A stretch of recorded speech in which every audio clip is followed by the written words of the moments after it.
Sensitivity is intelligence.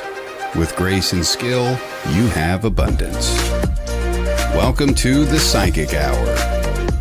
Host Kelly Brickel is a psychic medium, numerologist, healer, and teacher. Her passions are learning about the soul and energy. Whether through spirit, emotion, or vibrational numbers, there is always a pathway of information waiting to help. Now, here is your host of the Psychic Hour, Kelly Brickel.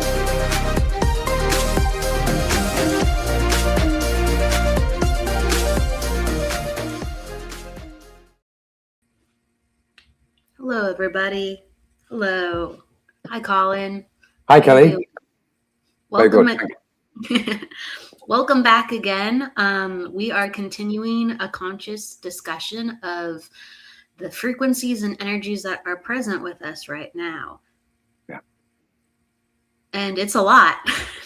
It is a lot. And it's coming in from all directions. It really is. I agree.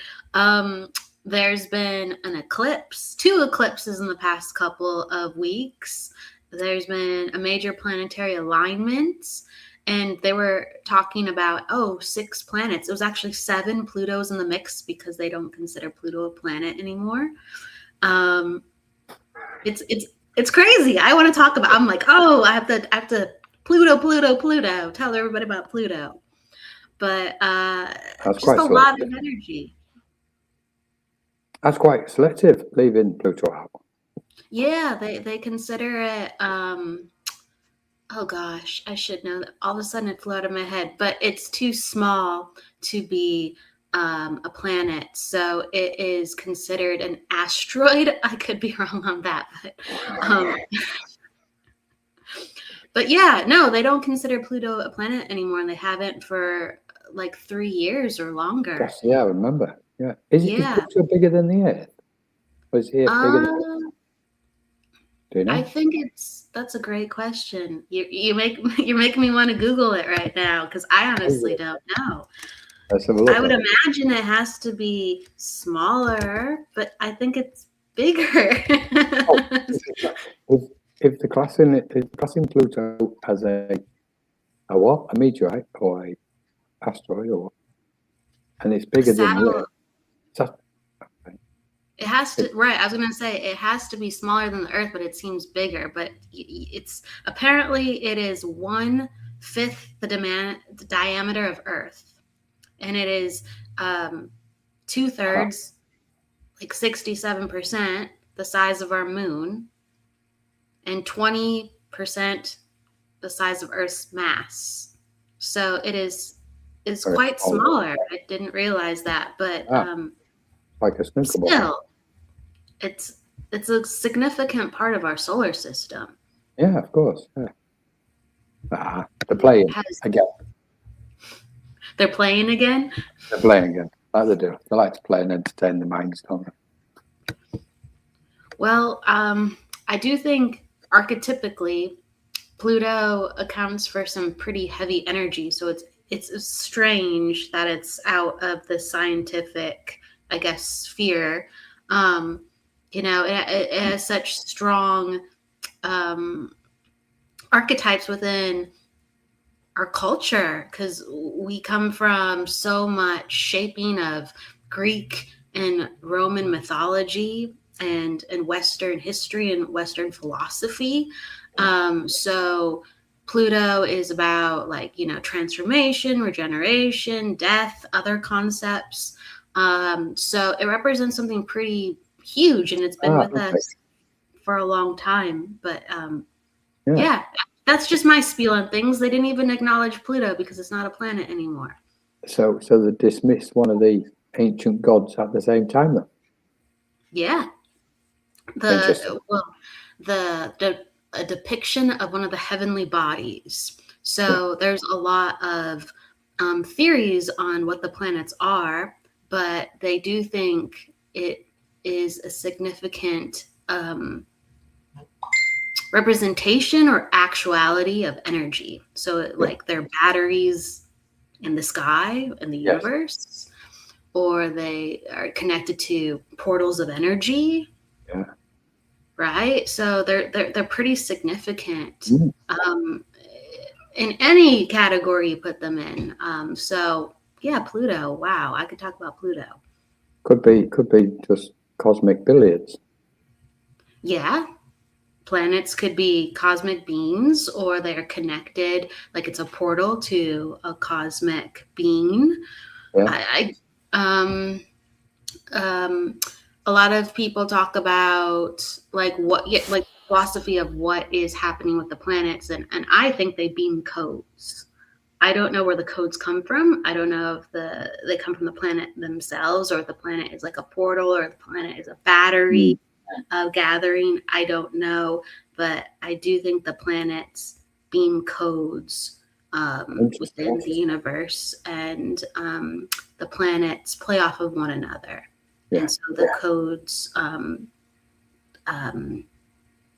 give complexity to what we share within the universe. But, that's like, people sharing, the melding of the minds, as well as these heavenly bodies sharing complexity of their unique symphony. Yeah. Interesting stuff. Interesting stuff. I'm just like, how does it tickle your fancy, Colin? What does it spark within you? Well, I think everything's empty, so I don't think they really exist. Okay. Yeah, see, that's what I wanted to know. How does it strike you? Yeah. It's like everything. They're an appearance to our mind. On one, conventionally speaking, we see them and we perceive them in a physical form and as a round, solid object. And yet, from another frequency of awareness, we can see them as energies, and another frequency, we can see them as they actually don't exist. They're an appearance to our mind. Which then, that's kind of the interesting one for me. Because I think we're going to that point where by perceiving things in a physical form, we're keeping ourselves down on dense frequencies of density, not negative, densities. And by doing that, we're placing limitations on ourselves. But then when we move our mind through meditation, etc., and expansion, we shift to a new location in the spiral of our own awareness. And that then helps us perceive differently. And you go, oh, okay, then. Reality is not what I thought it was. That's very true. So, what do you think then? Like Earth is a huge gathering of frequency, and the planets are in their own way too. They're just massive entanglements of frequency. Yes, totally agree. Yeah, that one. When I'm just going to say, do you mind if I say hello to everybody? Yeah, please. Hello, Jennifer. Both Jennifers: Jennifer Rose, Jennifer McCormick, Evelyn, Krish, Kim's in the house, Dominic, Michael Christopher, Christine. Oh, go ahead, please. Oh, hi, Bernadette, Stacey. Thanks for joining us, everybody. Kim, Karen. I saw Michael was here. Circle. What did he say about something about Circle? We were in Circle last night, and he's asking if I recovered. He's being cheeky because we were all tired.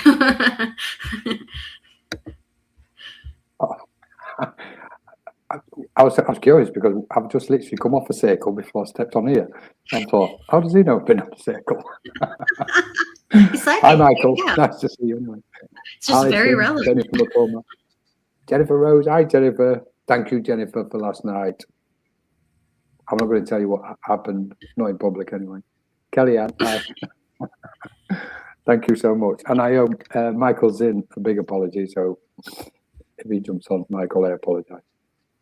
If Michael's in the house, sometimes he comes in. Did you see his name? No, I haven't seen him.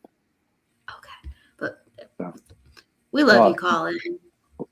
And Miguel. Hi, Miguel. Nice to see you so soon. Natasha, Nina, Dolores.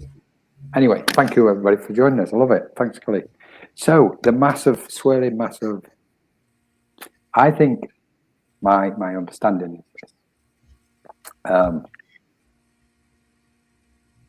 Clearly now we know, most people who come on these sites, we all know everything is energy.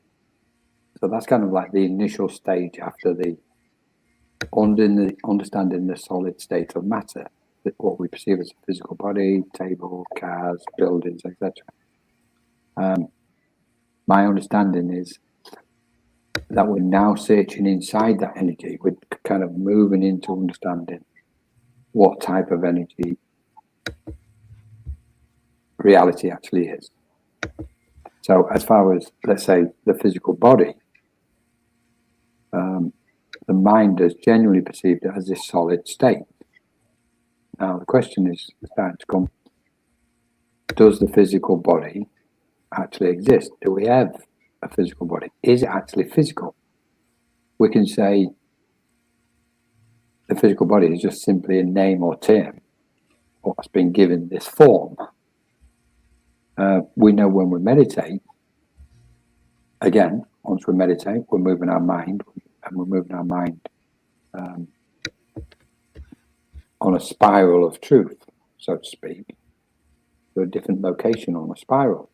And from that location, we perceive reality different. And through meditation, we can understand that the physical body is a mass of energy. And we're just telling ourselves that it's a physical body. I think once we get to the point where we no longer perceive the body as a physical form, we're actually taking a big leap in evolution at that moment, individually and collectively. It's almost as if we've got to start seeing the physical world different, or the opportunity to perceive it differently is now here. And by perceiving it differently, we're seeing a greater truth to it, if that makes sense. So we know the physical body is particles, atoms, etc. It's like, okay, let's perceive it that way then. Let's look at it as particles and atoms rather than this kind of solid looking form. And once we start looking at it through a new perspective, we're then opening up to the other bodies of who we actually are. Those other form, if we call them forms, those other form-like appearances of our, what we can call other bodies, but in fact not other bodies, they're just merely frequencies of our own awareness, if that makes sense. Sure. It's kind of hard sometimes, or easy, to figure out what kind of discussion we want in consciousness, because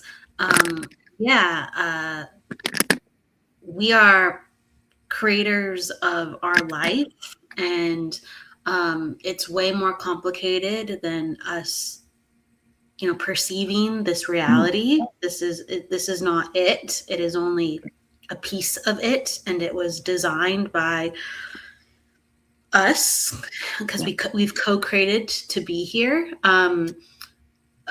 Beyond what started the co-creations of a place like this, like, sure, it's like, why are we here? Why did we choose here? Why did we come together? What balled us up to get to Earth and our solar system and the universe as we know it? Like, what happened to get us here? But you have to acknowledge too that we've chosen to be here. So Earth and physicality and the physical state of matter has a lot of significance. And the only way you're able to hear me right now, Colin, in this form is through the physicality of my voice box and my throat and people's ears, right? And all the wonderful people with us. So it's exceptionally extraordinary, even though it's insignificant on the grand scale. And it's just like, what the heck is all of this? Yeah. It's the vehicle, isn't it? We've created a vehicle to move around this plane of existence. This might surprise some people, but I think I think humanity is too grounded, way too grounded. And when I say that, there is a degree of caution because, energetically, we need to be Earth with what we call the planet. And I get that. But as far as being too grounded and overly grounded, what happens is by saying we must be grounded, what we're doing is we're lowering our vibration of consciousness. And in that, we are becoming too dense. We're lowering it to a density which then can be constrictive. It can draw the mind in. Now, there's a bit of a paradigm going on here with this because in one respect, we want to be elevated and ascended and expansive. The only reason we want to be that is so that we can draw the light into this plane of existence. We're bringing the light into it as we understand. Sounds like a noble cause, but I don't know which better way to kind of describe it. Being present is more what I'm looking for. But if we get overly grounded, we know our mind drops down. And if it drops down in a untrained manner, then we can get drawn into what we call the material energies and frequencies and vibrations. Then we become distracted from the purpose of why we're here. So for me, we've got to be very kind of mindful of, yes, we've got to be here, but it's to bring the light in. So we've constantly got to generate that light, tap into the light, attune with it, align into the light, etc., to what can be deemed as the higher vibrations from the source, from the spirit world, from the cosmos, all these wonderful cosmic dimensions, and be it in this present moment as much as we can. Then we can say, okay, so we've got earthly conditions which we've got to consider. Family, children, house, etc. Of course we have. But the question is, how do we focus on the light and simultaneously cohabitate upon this plane, what we deem and call the air? Well, if this makes sense. Well, I think you have to acknowledge what you've been given divinely, rather what you've been given materially or given by your parents or given by your friends or given by your environment or circumstance, whether it's good or bad.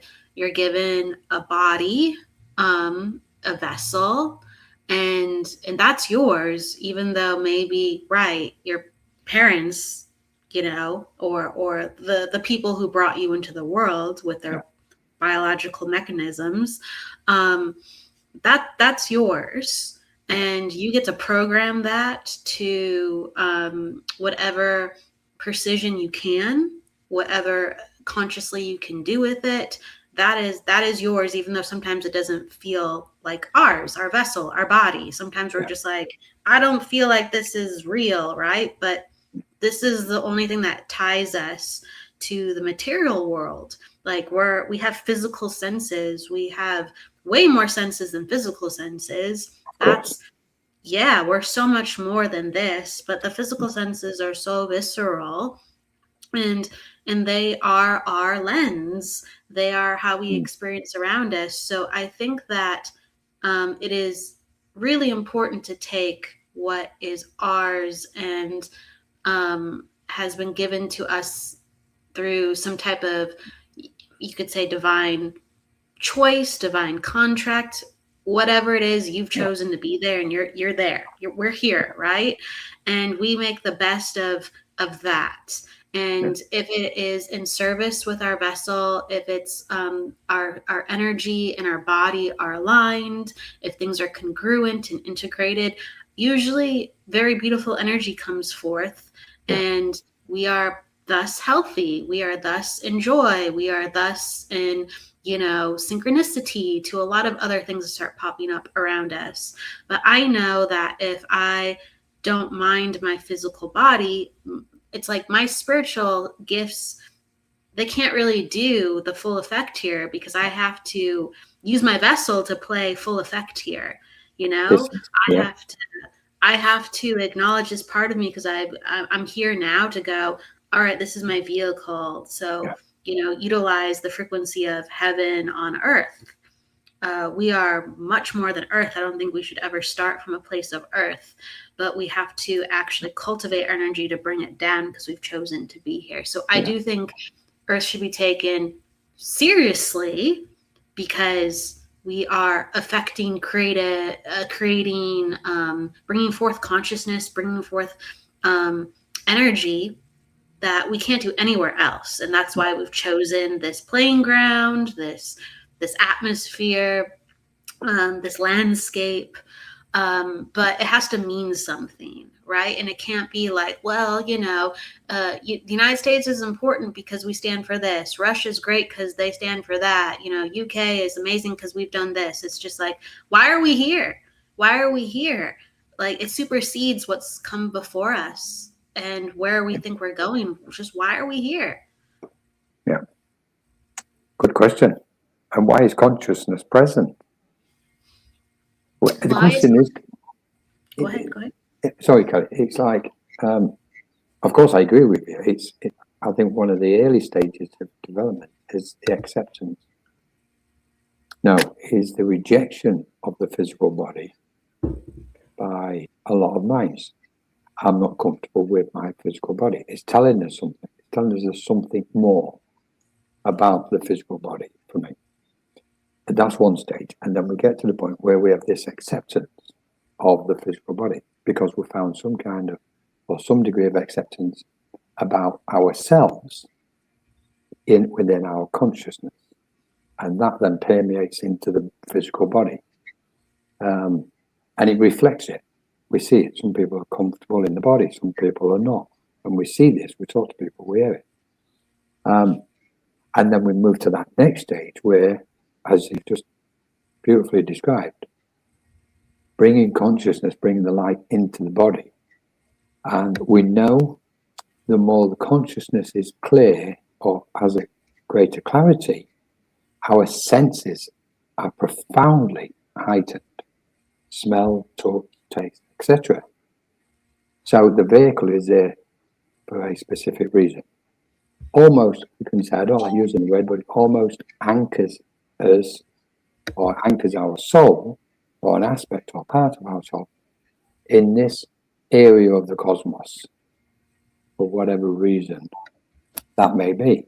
I happen to think the reason being is so light can be present in this part of the cosmos.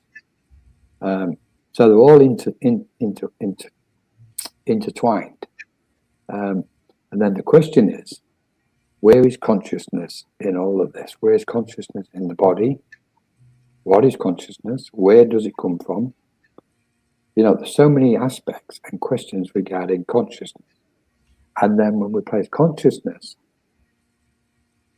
not at the fore of our thinking, because we're trying to understand, and especially at this moment in the evolution, because there's such a great shift, and consciousness is playing such a huge role in it. So it opens up this whole vast space of, okay, what's happening with consciousness? And is there a difference between consciousness and awareness? Are they two separate things? Yeah. So it's like it opens up. But the initial thing is, what effect does our consciousness have on our physical body? And at that point, our etheric body, our astral body, our soul body, etc., all these other vibrating forms, what make us up as an individual soul, and this expansiveness. And from that, then we start looking at the collective side of nature itself. Are we more connected in a collective sense than what we actually recognize or give respect to because of the I and because of the individual aspect? Oh, absolutely. And I think everybody needs a certain amount of, when it comes to being on earth, everybody has a different type of body, and then spiritually everybody has a different type of experience.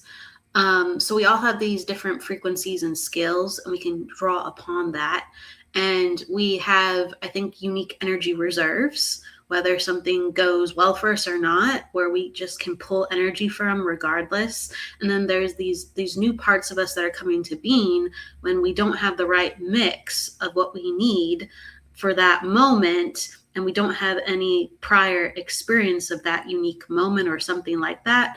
Something can cause us to go into a tailspin, whether we did not have enough bioenergy, like we got sick and, maybe we, get laid out in bed for a week, right? Another person, they just have a really strong immune system, or their body is really nimble with, I guess, who knows, like dodging the virus. I don't know, but for whatever reason, their body could be flexible with that energy, so it didn't affect them.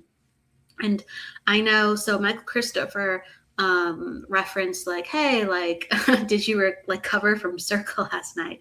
It's been kind of funny because we were all tired, and yesterday I wasn't feeling good, and I was like feeling really kind of dizzy, and my mind was very difficult to center. And, like that was because hormonally something was going on with me. So I was like, oh my God, I just need a moment. My body is not finding its equilibrium. So I literally stayed in bed, did some work, but stayed in bed most of the day. I wasn't hungry. I wasn't even thirsty. It was like my physical body just was not online. And I felt but I didn't feel in alignment. I didn't feel strong. I felt very depleted. And then I was just like, I really need to go to Circle. So I went to Circle to help pull everybody together for community, because we were like, let's just do it. Yeah. And I got a very little piece of food in me. My blood sugar was low because I was running around trying to make Circle. And when I showed up, I was like, oh, okay, well, I opened my mind for more, but I was just like, oh, this is going to be difficult because I'm really kind of dizzy and my mind is not focused, and we're practicing mediumship. So we got things off the ground, and it was a great Circle, but I could feel very inhibited. So it's like, for me to even be an effective medium, and that's like subtle energy. It's not even online if I don't take care of my physical body. Correct.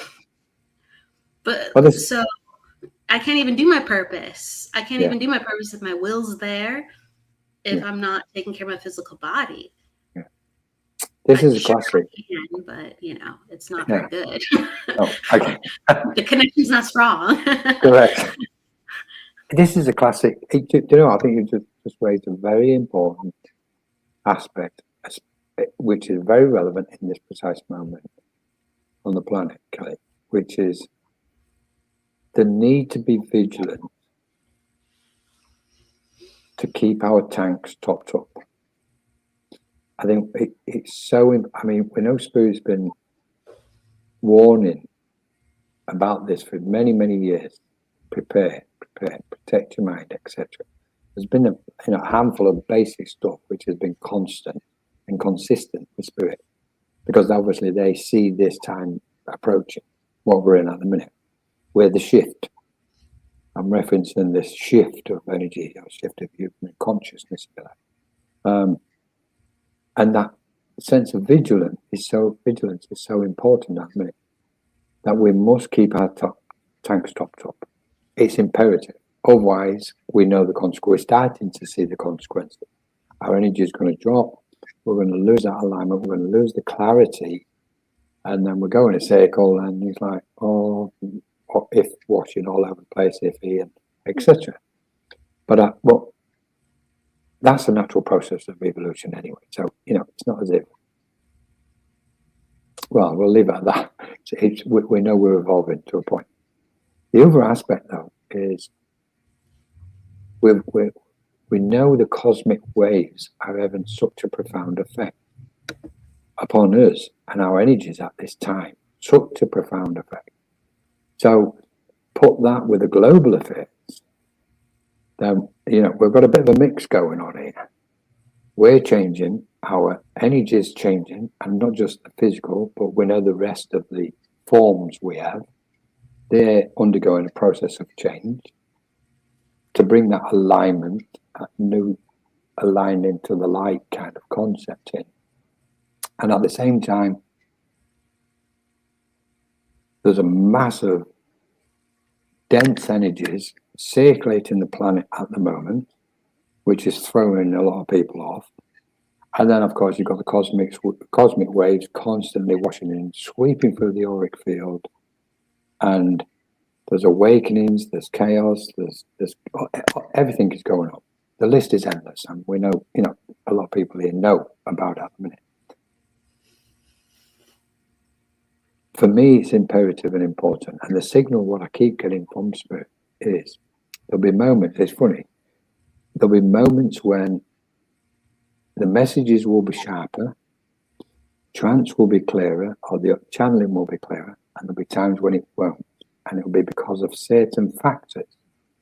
Sure. And once we understand those factors and we start relating those factors to the moment we're in, whether it's in a circle trying to give a message or give a link, get a link going, and a connection with spirit, or whether it's deepening our chance, etc., etc., there's factors playing out. And I think we're at that pinnacle, or we're approaching that pinnacle moment where more and more people are starting to understand, okay, I'm not feeling too good. If I'm going to do some mediumship, I've got to make extra effort because these energies are in at this moment. And I've got to move my mind in a stronger sense or stronger fashion. Previously, that wasn't the case. A lot of people were going, what's happening? I don't understand what's happening in the mediumship. Why isn't that happening? Why is that taking place? Because in the periphery, with respect, they didn't have that awareness of what was going on in the periphery of their field of energy. But the more we keep getting this information and the more we keep sharing the information, collectively, we all benefit from it. And we go, okay, we know it's energies, what type of energies? Okay, this is happening during this particular time. This is happening during this particular, right, pull that together, right. So I'm going to move my mind to a different location. And I think that's where we come back to what I call the spiral of truth. If we imagine ourselves as this spiral, energetic spiral, or a multitude of them, but in this case, one singular spiral, and our consciousness is moving around the spiral. It's not a circle. I'm almost getting to the point where I actually don't believe that there was ever a circle of life. I think it's always been a spiral, a massive spiral. So there's never been this going round, you're going around in circles, going around, so it's like, no, we don't. We're either moving up the spiral or we're lowering ourselves back down for whatever reason in any given moment with the circumstances and what's going on with the conditions in our life in that moment. But we get to choose. We get to choose whether we continue to move up the cycle, the spiral. And once we take a step from one point and location on the spiral to the next one, we've shifted the frequency of our consciousness. We've shifted to a new frequency of awareness. We can think of the spiral as the spiral of awareness, cosmic awareness. And that, when we start perceiving it in that respect, it changes the game almost completely. Okay, where am I today on the spiral? On my spiral of energy. We know when we step out of the spiral, we're in trouble. We've been distracted by the external. And we'll start suffering as a result of it. It was like, okay, bring ourselves back to the spiral, into our own sense of peace. That's where our alignment is working best on our behalf and therefore best for others in helping cherish or being of service to them. So it's kind of this interesting concept of this cosmic spiral of energy and just infinite number of them. And our consciousness is moving in different locations on the spiral of our own truth. Just thought I'd throw that in. I do think like our energy is constantly changing and it's ascending. So right, we're at a different place with our energy and what we can do with it, further down the spiral. And I do think external things, right, like you mentioned, it takes us off that place of flow and that place of um, transformation, um, interconnectivity, and even connectivity to the outer world in a way where we can just exist. Yeah. When we get knocked off our path, like we are distracted, we are all of a sudden scattered, or maybe we're sick, we are overwhelmed, we're in habits that don't serve the divinity, the flow of our natural nature. And a lot of people, I think, experience that on a daily basis. And so, yeah, like Colin, you were talking about, do not go to the physical and expect, the answers to be there. And don't be concerned with what's going on with the world and say, we really got to figure it out, because it's not about the world, it's about our journey. And we just happen to be here. This is one of the stops, or this is, the entanglement of where we just are right now on the spiral. Yeah, It's not definitely. it's not, I think, like, the present moment is where all the power is. Yeah. And we have way more ability to change reality than we give ourselves credit for. Sure, like reality is something we all experience, and there's been some very big decisions in the world that we think we're powerless to, but that's not the only place reality exists. Like, it's not. And we are time jumpers, we are dimension jumpers. Like, we can do way more than we realize with bringing peace to ourselves and people around us, and people halfway across the world. We can send them love and light and good energy, but like, our energy is not with them, because our spiritual mission is usually right in front of us playing out. We can send energy over there, and if we're called, then it comes closer to us, and we come closer to it, and then we're part of that part of the world. We're part of that story now, and that has always been a part of us, and that's relevant, and that's beautiful. But like, we're not powerless. We get to bring reality to us, as well as go where we're called within it, not just, oh my gosh, this world is horrible, and I have hands up. Some people won't like this, but what's happening in the world is our responsibility. We've created it. We've created it. In fact, to a degree, we're actually the culprits of it, of its cause. Sure. Because what we've done is we've chose to bring light into this plane of existence, this location of the cosmos. And in that endeavor, we've gone on a mission to shine our light, to cleanse, purify, clear the old, dense aspects within our field of energy, not just the auric field and the physical body, the whole field of energy, and transform that old energy. Sorry, I need to go. And transform that old energy, which is a multitude of many different things, from previous lifetimes to 2 minutes ago. But transform it is what we've been doing. And in that process of transformation, we're enacting the mission. We're shining the light. The light then is of an effect. And the effect from the light shining in the world is what we're seeing play out in the world, which we may deem to be of a negative nature. Now, clearly we can say it's of a negative nature because we don't wish to see anybody suffering. And I'm the first. we know we carry in the pain of the collective as individuals and in a collective way. The interesting part, and it's something what you touched on, Kelly, the power of our light, and I'm hesitant to use the word power because it's got other connotations, negative connotations, which I never want to refer to.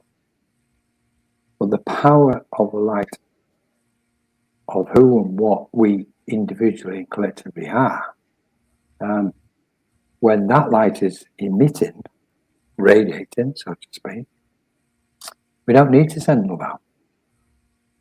That love will reach where it needs to be because the power of the light is radiating that far. It will encompass that place where the light and love is needed, and we no longer need to send it out. In fact, sometimes when we're sending love out, that can actually have an adverse effect. But there's layers to get to the point of truth to understand and explain that. But sometimes sending our thoughts out can have a negative impact, even though our intentions may be pure. So it brings us back to the center point of self, which we know doesn't exist, but we use the word, brings us back to the center point and says, okay, how can I best be of service? By looking after this, by topping our tanks up, by transforming as much energy internally as we possibly can, because the intention is not for us, it's for others. So therefore, then it's not a selfish act, what we're doing. It's an unselfish, altruistic act. Now, and I'm trying to say that as humbly as I possibly can, because some people can perceive that as egotistical, and it's not.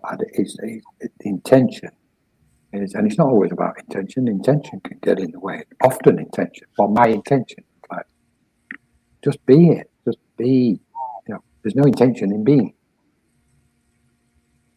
You know, so we're kind of we're pushing the barriers now of the knowledge, not just of centuries old or modern times. We're now pushing the boundaries of the spiritual mindset, if that makes sense. It's like we can go beyond what we already recently have understood and found to be true.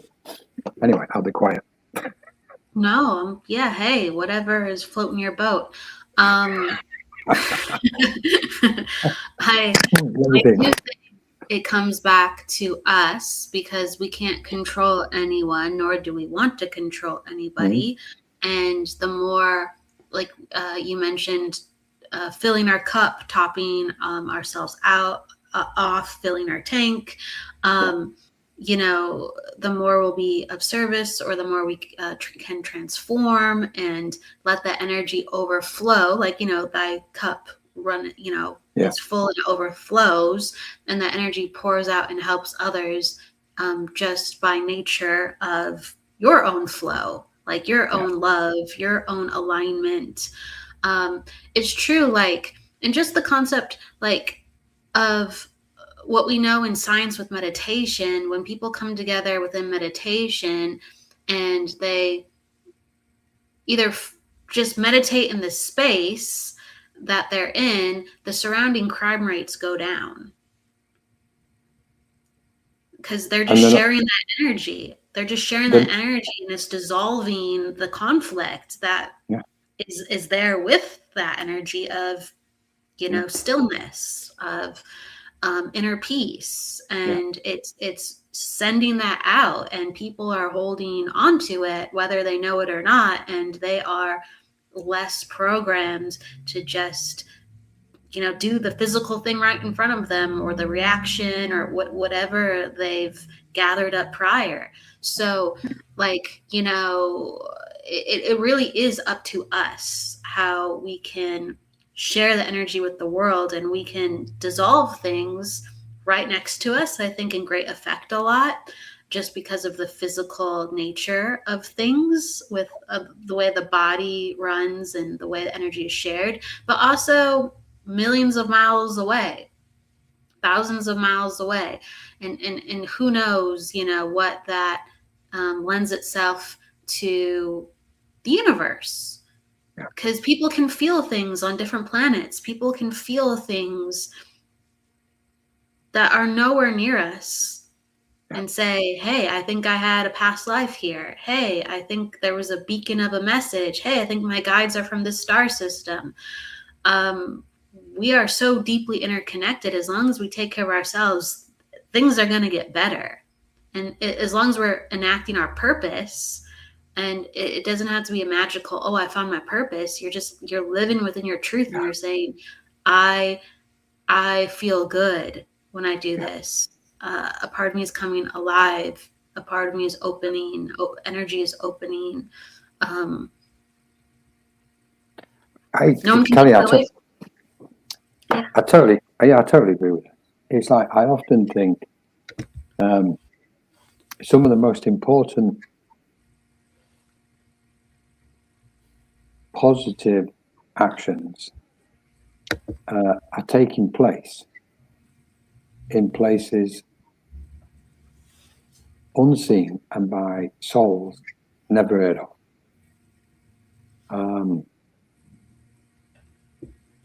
In the background, so to speak. They're not even in the background, they're even deeper and further than that.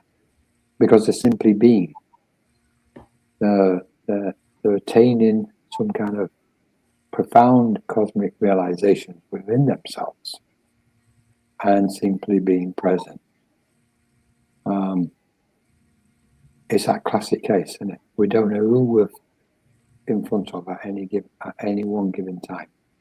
We don't know who may be passing in the street. We don't know who that person is, what their capacity and capability is on many levels, but specifically on spiritual vibration frequency. We don't need to shout, from the rooftops as such of our capabilities. What's most important is having that constant sense of cosmic awareness, because in that cosmic awareness there's a presence of acceptance which can be constant regarding all things. And I think humanity is very close to getting to that point, collectively, individually, obviously.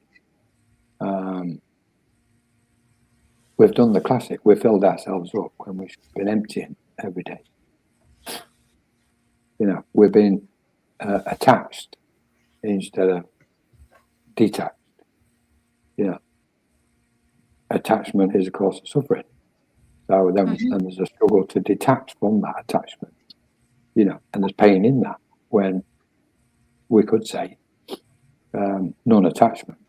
And when I say non-attachment and when I say detachment, I mean it in its warmest form, in its most profound, loving way. Because ironically, the more detached the soul becomes, it's actually more intricately woven into everything. It's just not allowing itself to be governed and controlled, and yet it's in total harmony with all things. So there's so many kind of strands, if you like. I want to use it because it came up in the circle earlier. Strands of life, what we're kind of blending with, piecing together, tying, weaving, etc. In this intricate web of the cosmic reality, what we are. So acceptance is a phenomenal player in all of it. A phenomenal, and it runs so deep. Of course, there's different frequencies to acceptance, and there's different frequencies to everything, but acceptance is a big player at the moment for humanity. We can just, I'm not even going to go into any of the other aspects. I just want to say hello to everybody again. Tanya, hi Tanya, Ella Marie. I see you was waving to people as I was coming on. It's like, oh. I say hello to Karen Bonafilio. Hello. Hi Karen. Lovely to have you with us. Benno, Lydia, Great. Liliana, Mish was here earlier. Argentina, Ali, Liliana. Irene, Kimberly, hello, hello, and then Rose, hello, and Allison. Lydia. Hi, Lydia. So people who are coming on in, and please, like, hi, Rose. If you have some experiences with how you've been trying to figure out, like, what makes your soul present, powerful, flexible, understanding, conscious, whatever word you'd like to use, as we're kind of moving past these perennials, with their oh gosh, there was a word that I was going to say and it just flooded my head. Like these perennials and their permanence. There you go, and their permanence. Impermanence. Just let us know, like, with your side of things, of how you've solved part of the puzzle, or how it impresses upon you. Benno makes a comment. I've been given an abstract message from our friends, which hints as time being a 3D spiral mathematically aligned with the golden ratio. I only know a little bit about the golden ratio. I know about it being that which highlights symmetry and patterns of building, like within creation. Nature shows like that code, Fibonacci, I think. And leaves within shells. It's something that shows go ahead, Colin. Basically it's the spiral. It is what it is. It's a spiral of energy, and it forms substances, if you like, from vegetables to building, anything. You can use it for nature. Nature continuously forms it. It's interesting which what Benno said about hints at time being a 3D spiral mathematically aligned to the golden ratio. The interesting thing about time, well, for me, fascinates me, is it's a frequency which we have to slow our conscious mind down to the same frequency in order to make sense of everything. So, if that makes sense. So time really, we know, okay, in effect, time is part of the 3D reality. And we know the dimensions are waves or planes, frequencies of energy. So then we go, okay, we've got 3D, it's relative to time, or time is relative, cycles, etc., moon phases, and so on. But if it's of a 3D frequency, and we know there's a multitude more frequencies, then what we've done is we've lowered our frequency of consciousness to attune to time in order to make sense of this environment where our consciousness is existing in. We know as soon as we meditate, we're shifting our consciousness again on the spiral, ascending. So we're moving our consciousness upon the spiral. That's raising our the frequency, or we're moving our consciousness from one frequency to another frequency on the spiral, and therefore we've moved beyond time. And that's why when we meditate, within moments, time no longer exists, and it's not in our periphery, because we've literally gone into the initial altered state of awareness. And the altered state of awareness, again, there's many frequencies to altered state of consciousness and awareness. But we're shifted. As soon as we shift our mind, we've gone into an altered state, we've moved to a new frequency, and that's taken us beyond the 3D sense of time and what we understand in this world. So in effect, we're slowing our consciousness down to understand the environment we're in. As soon as we come out of it, boom. Like for many years, people used to say, there's no time in spirit. It's totally correct. There's no time in meditation. Yeah. Because we've shifted our consciousness just that one step and we're away from the 3D reality. Interesting, Benno. With 3D understanding, I do think that the golden ratio is, a very, very important place to showcase there's intelligence in the universe, and there are patterns of consciousness present where we can follow the breadcrumbs and unlock other things about ourselves. So I do think it's a beautiful, beautiful symbol. I mean, the golden ratio is what creates the shape of a spiral.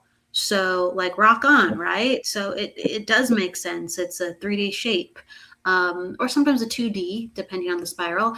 But like going forward with people talking about 3D, 4D, 5D, it's really opened up the conscious space for me to understand like we are multidimensional beings. And yeah, time doesn't exist when how can I put this? So Colin was talking about raising the vibration from 3D to other states of consciousness, and the you could say concepts like the universe or God with its intelligence or whatever you believe in, right? They are on a much more complicated dimensional realm, or the consciousness of all that is the full collection of all reality and all dimensions. So we're only 3D, and that is infinity D, right? or we'll think about it like a million D or billion D, right? We'll just try to compress it a little bit. So just imagine like a shape just collapsing on itself just to fold and fit into the 3D experience. Like time just does not exist, only in that 3D sphere, like for what it is, for that little pocket of present moment. And it gets really trippy like that. So we're experiencing this like really small facet of ourselves at this point in time, and we're just like, okay, we're here, what are we doing with this? But we are so much more than the 3D. It's crazy. It's mind-boggling. It really is. It is, Kelly. So, yeah, I love how you just described that as well. Interesting enough, two aspects. I'll chuck the funny one in first. If time is connected to the 3D and does not exist outside of the 3D, how on earth can anybody shift through different timelines? I do think that things maybe close to time exist. I think like once you get out of 3D, or I don't know about 4D, I don't know how close that is to, but I think the further you get away from 3D, like time doesn't exist, or it completely changes. And that's true what they're just seeing within science, like space and time is linked to the fourth dimension. And when you start working with that, the laws are different with how it shows up for you and me and how we experience it. Yeah. So it's just something which kind of I've got to be careful here. I find relatively kind of humorous in a nice way, hopefully, when I hear people talking about shifting through time and time shifting and tripping through timelines and all this stuff. And it's like, okay, because I think what they're actually saying, and I could be wrong, my understanding is, they're not moving from one timeline to another. In effect, what they're doing is moving their consciousness, their conscious mind, from one frequency to another, which is totally different from the word time and timeline. And this is why it's been so important to understand and study energies. And when we're talking about wavelengths, frequencies, and vibrations, and we enter into them and begin to embody them, that everything starts to appear different. Everything. Because then we start going, okay, that belongs to that frequency. If we're analysing it, if we're looking at something or observing or expressing or experiencing, whatever that is, it can always be deduced to a frequency. And from that frequency, we can then match it to the wavelength and the vibration, including our emotions, including our thoughts. So time, when it comes to time and timeline, I could be totally wrong, but my understanding from the little knowledge I have on wavelength frequencies and vibrations is once we've gone beyond the fourth dimension, forget it, time. We've had meditations where you can ascend your consciousness and boom, time clearly doesn't exist. Well, because it's a phenomenal space. Do you believe, Colin, like it could just be different? It could just be different mechanisms. It could be something completely different with time. It could be something like time. It could be just a completely different rule of reality. Right? And I do think, and with timelines, they could maybe not exist. They could exist, and it could just be a frequency thing, or the frequency could be a recipe with what makes that timeline, or the timeline is irrelevant to the frequency. So we're talking about these could be actually legitimate parts in other realities and dimensions, or the rules are completely different. Yeah, I'm just going to reach up and get something. Sure. It's true. You're going to the wizard or something. No, I'd like to hold that. That's what Mish has put, because it's caught my attention. Oh, cool. Because if I can find it, I'm just looking. Sorry about this. Time because I really spelled backwards is emit. I love things like that. Okay, that's all right. It's so interesting. Sorry for the slight delay. No, it's okay. So Colin's finding something right now. So I'm going to say hello to Michigan, Michelle. I'm going to say hello to Julia. Hello. Come on into the conversation. Please share what's on your mind. Mish says, I think it's interesting. We need time to admit our energies. I don't know. LOL. Relevant statement. Hello, Charlene. I'm older than you, but I'm sorry. Nearly found it. I do think it's important to take things apart and understand, like, oh, why did we choose this word? What does this word mean? It helps us learn about ourselves and the vehicle of language that we've chosen. Did you find what you're looking for? No, not quite, because I love what he just said, or what she. Sorry, I don't know if it's male or female. Mish. Time spelled backwards is emit. I had that about 20, 30 years ago. And it's the first time I've seen anybody actually put it out there. That's why it stopped me in my tracks. Because it's obvious that's what we're doing. We're emitting energy. So absolutely, Mish, absolutely 100%. We're emitting energy, which is beyond time. So you see how they've played with words? When we emit, we expand. When we use the word time, we contract, we're contained. So there's a lot of implications going on with them two words and the direction, if you like, what they're facing. Boom, Mish. Absolutely amazing. I love that. When we Go emit, ahead. we're all expansive. We just continuously admit. You reverse it to time, everything slows down and contracts. And that can have so much damage on us. So it's like, okay, thank goodness time only belongs to the third or fourth dimension and not more. Otherwise, it'd be like walking through treacle throughout the whole of our evolution. Whereas now we know we can take our conscious mind into those other cosmic frequencies, so to speak, and start to begin to look at and experience the cosmic energies of who we truly are, way, way, way beyond time and the frequency of it.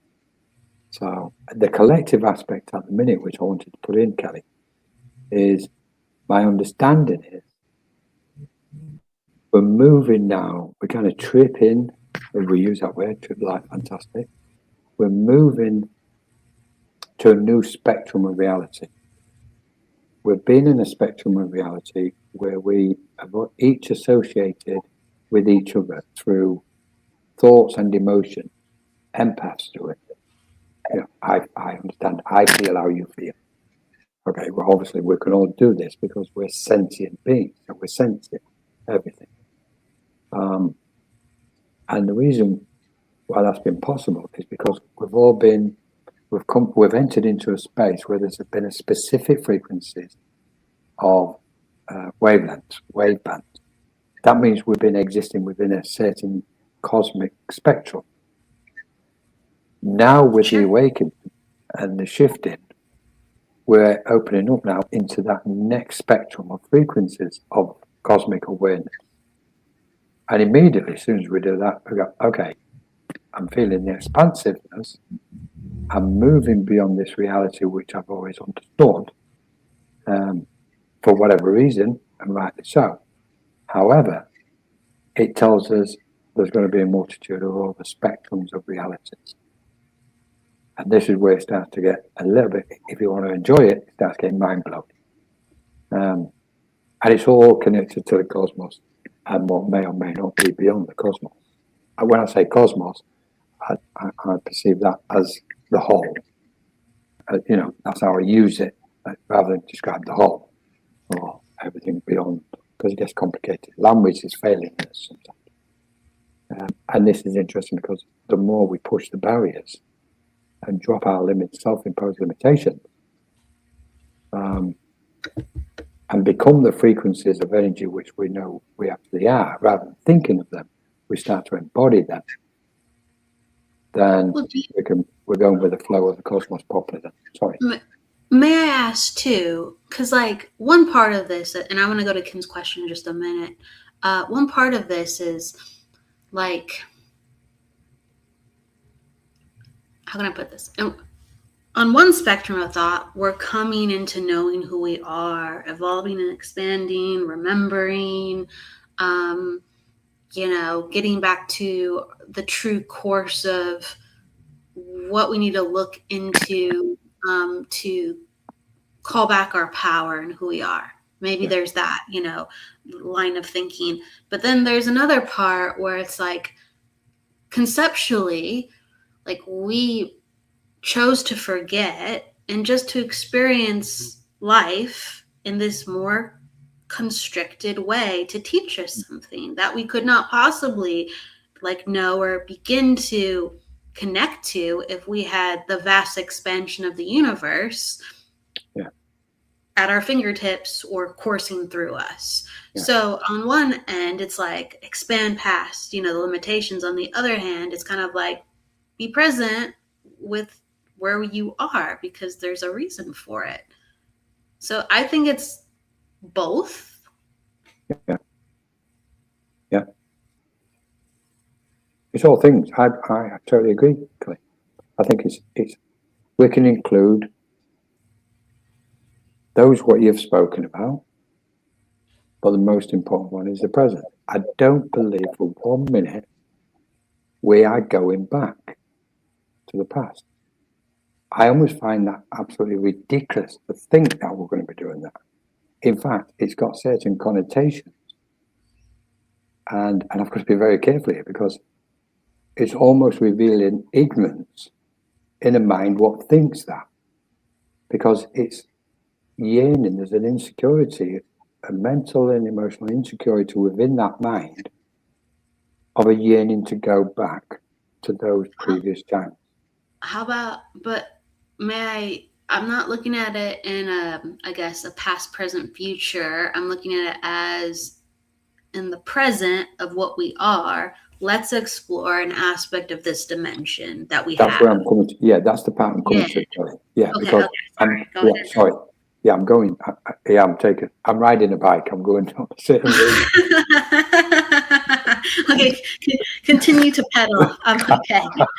Right. So what's happening is the insecurity of yearning for past times, which is a refusal to accept the present and all what's taking place. Acceptance is there again. The lack of. I'm lacking accepting where I am, what's happening to me, and what's happening in this environment. So I want to go back to the past.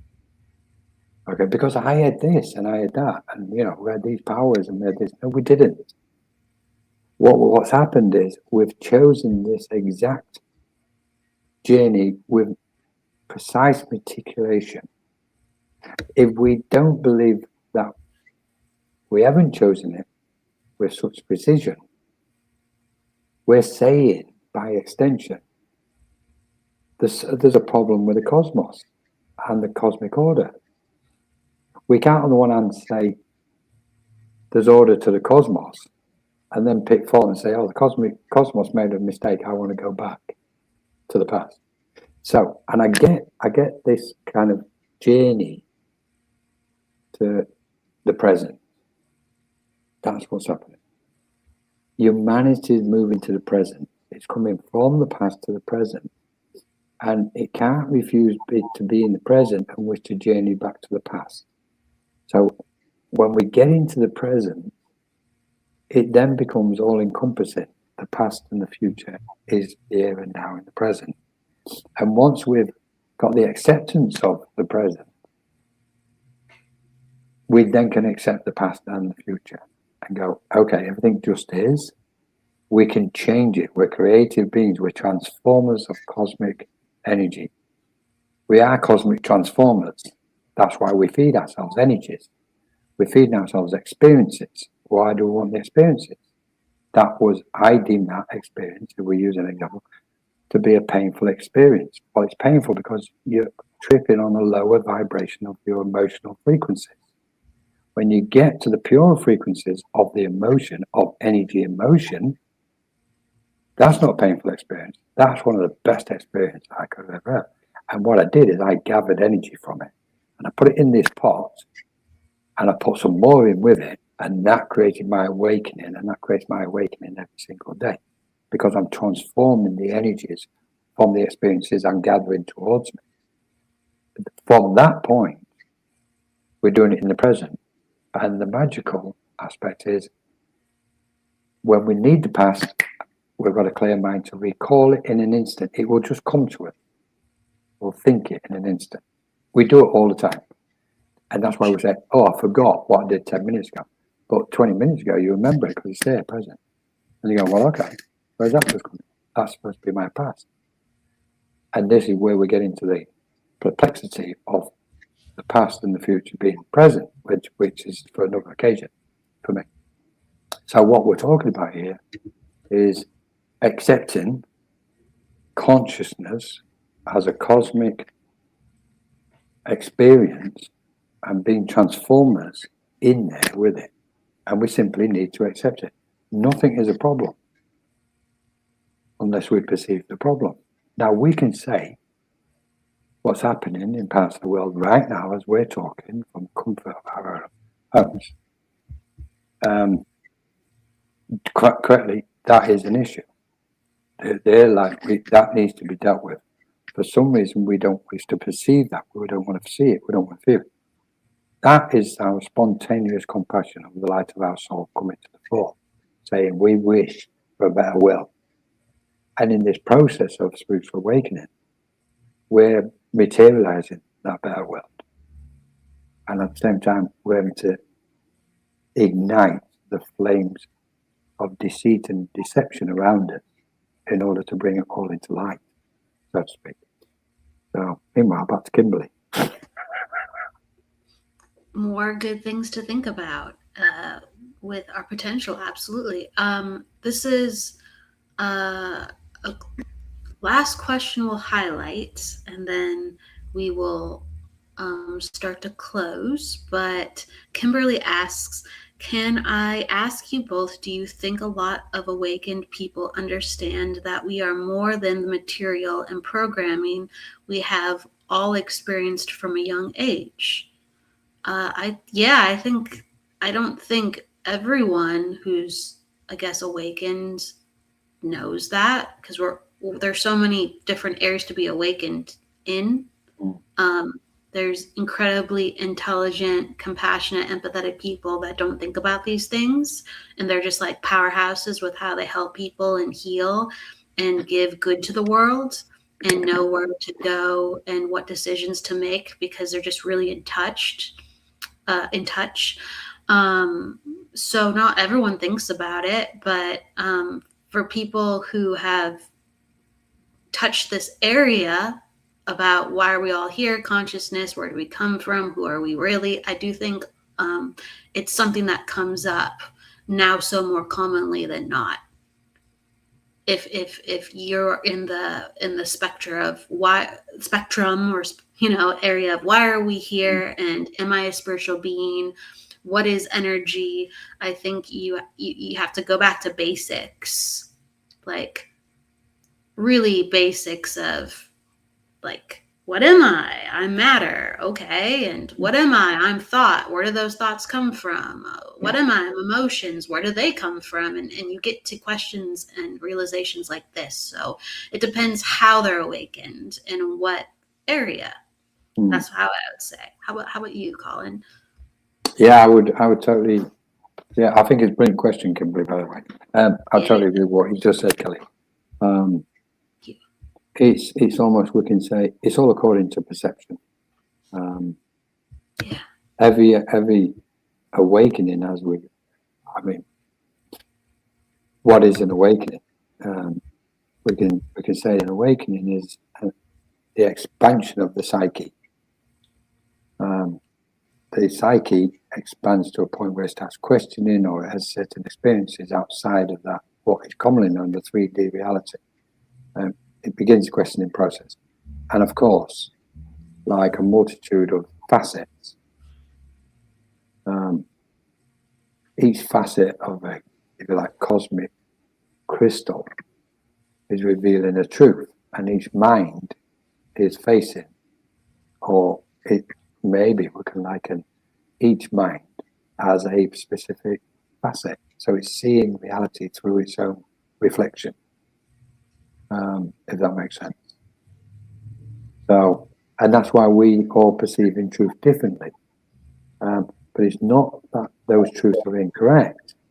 Everybody's truth is correct, because they're all part of that cosmic crystal. The most purest truth is the crystal itself. That's where the cosmic truth lies. So if you've got 8 billion people on the planet, they're all looking through 8 billion different facets of that crystal as a whole. And yet, at the center point of the crystal, and the crystal as a whole, is where the purest truth lies. And we are trying to endeavor to find the purest facet of truth in each moment we exist. I think sometimes, brilliant question, Kimberly, I think regarding the material and the programming, I've seen, on a side note, I've seen spiritual minds making political comments and thought, that doesn't match that person's perceived awareness, spiritually speaking. And you can see me smiling, and I find it quite funny. And yet, I profoundly respect that person's opinion and truth, and they've got the right to it, because that's where that mind is. If my mind is seeing through one facet, and I accept that, then in minimum, spontaneously, I have to accept that everybody else is seeing through theirs, and it's correct for them. But I think the important word here, for some reason, it's been coming in all night, all the time we've been talking, Kelly. The important word here for all of us, I think, is the cosmos and a cosmic perception. Because it's needed now more than ever, especially with what we're seeing on the planet. If we've got a cosmic take on things, not an overview, it doesn't mean say let's get elevated and get above it in an egotistical way. Absolutely no way. We've got to remain as humble as we possibly can. And yet have the clarity of the cosmos and the wisdom what comes with it in order to make sense of what's going on in the planet at the minute, including within ourselves. So we live in a cosmic reality. We just need to kind of embrace it and accept it. And that's where the magic happens.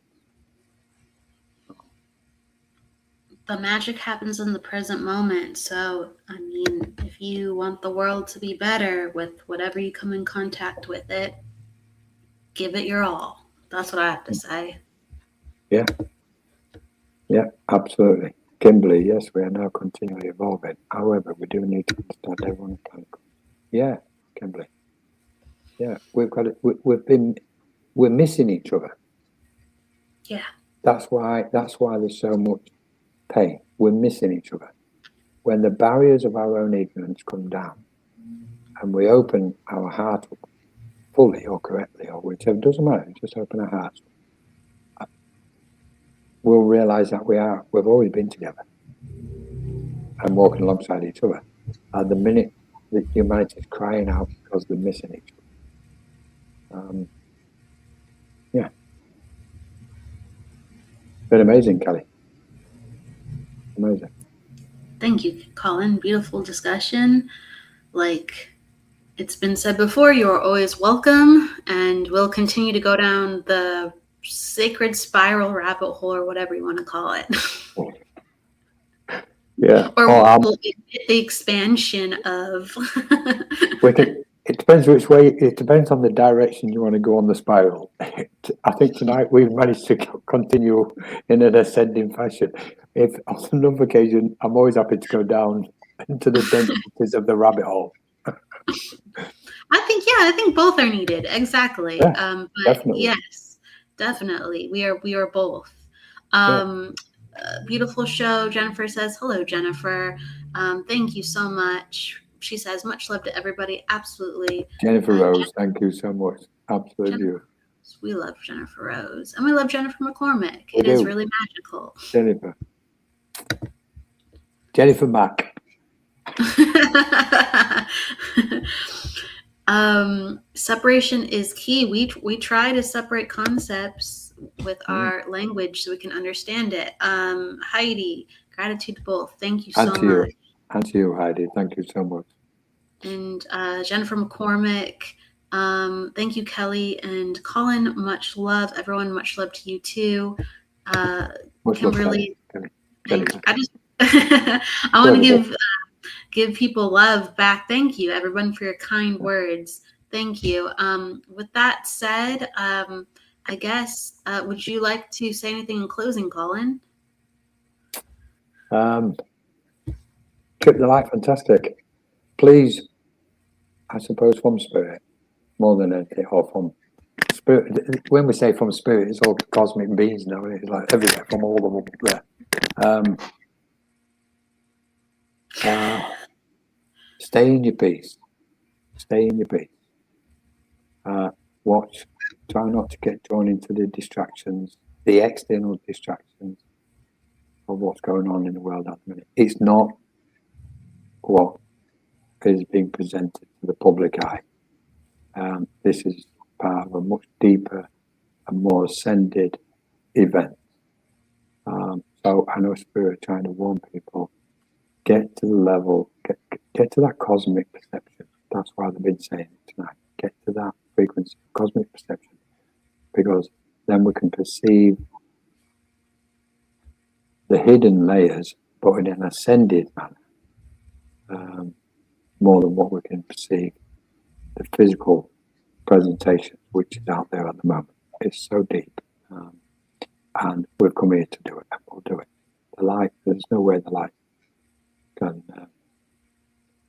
not succeed in what it's come to do. So the light is going to do its job, and people, we can I think people can feel assured in that, rather than go into the worry and panic and fear. Try to stop your mind. Take grip of your mind. Just go, no, I'm not going there. I'm going to stay on the spiritual side and spiritual frequencies. And that way we're playing the role. That's not to say dismiss it or ignore it. Don't mean it that way. But protect your mind. And thank you deeply so much, Kelly. Amazing. And lovely to see everybody. Thank you so much. Very humbly, everybody joining us. Amazing.